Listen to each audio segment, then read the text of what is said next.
So you're scrolling through YouTube and you're just trying to find, how do I get my dog to stop barking? Or how do I get my dog just to sit when I tell him, or not counter serve, or not pull on the leash? And you're doing all this research on YouTube, and then you find all of this he said, she said about purely positive training and balance training and alpha roles, and you start hearing all of these different phrases and you're like, I don't know what any of this means. I just want my dog to sit. Well, my friend, we're gonna chit chat today, and I'm gonna break down a couple of what you need to know about dog trainers. We're just gonna kind of get pretty girl chat right now. We're just gonna talk real simple and talk about what you need to know on the real about dog trainers. So if you're interested in finding out, keep watching.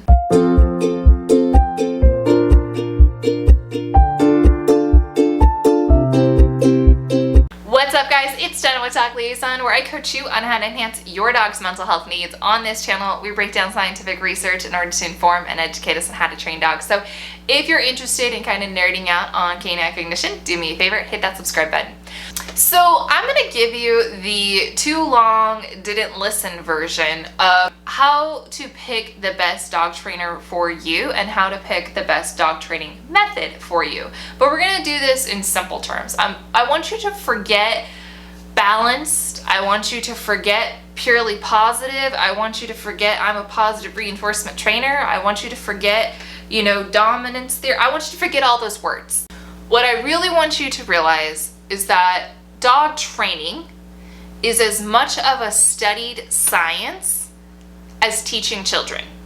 So when you send your kid off to school, you know that you are sending him to a teacher who had to also go through school, who had to also learn learning theory, who had to study the science of teaching brains, right? So imagine if your neighborhood pizza guy, Joe, your favorite pizza guy on the planet, decides, I'm gonna go teach fourth graders. I like fourth grade. I think I can hang out with them. And then your school hires this Joe the pizza guy to teach fourth grade. But he has never gone to school to teach small brains. He has absolutely no idea on learning theory. He has absolutely no idea what it takes to communicate effectively with small brains. And yet this person is responsible for teaching your fourth grader mathematics. That would be anarchy, right? You cannot just have someone decide, wake up, I'm going to teach children. But unfortunately, that happens all the time with training dogs. People wake up and they're like, I'm going to train dogs. I know how to train dogs. I've had them my entire life.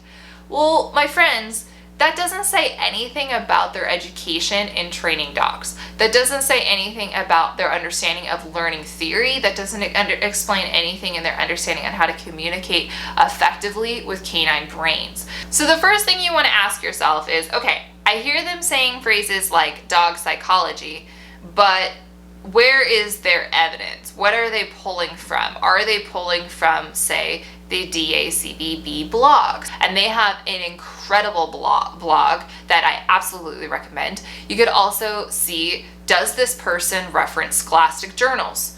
When was the last time they even picked up a scholastic journal? My favorite scholastic journal is the Journal of Veterinary Behaviorists, but I know how to use Google Scholar. And oh my gosh, another question you could ask yourself is, does this person even know Google Scholar exists, right? So ask yourself, is this person qualified to be talking about the science of canine cognition? Once you've established that, yes, okay, this person may or may not know a whole lot about canine cognition, but they at least know that Google Scholar is a thing, right? Then you can look at things like Yelp reviews, because I do think that testimonials are important. It is really important that you get to hear what it's like to practically work with this person. And here's where the second element of being a good trainer, or finding the right trainer for you, is important. Once you know that the person has the book smarts, once you know that the person has the at least education, the fundamental education that they need to be able to work with animals, then you need to make sure that they have the practical experience to work with those animals and that they are practically experienced in the things that you need. For example, I don't really spend a whole lot of time working on tricks. I couldn't tell you all of the fancy terms on fly ball and dog agility and the this and the that. That's just not what you get with me. And that's okay, because what you get with me is dog anxiety disorders. That is my niche. That is what I have focused in on, and I know that very well. So you need to find the person who has spent the time to know your needs and your dog's needs very well, even if that means that they're not an expert in everything else.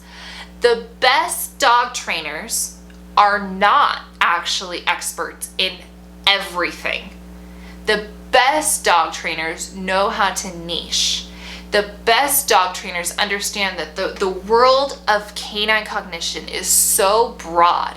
There's so much information that if you really try to consume it all, you'll probably be good at none of it.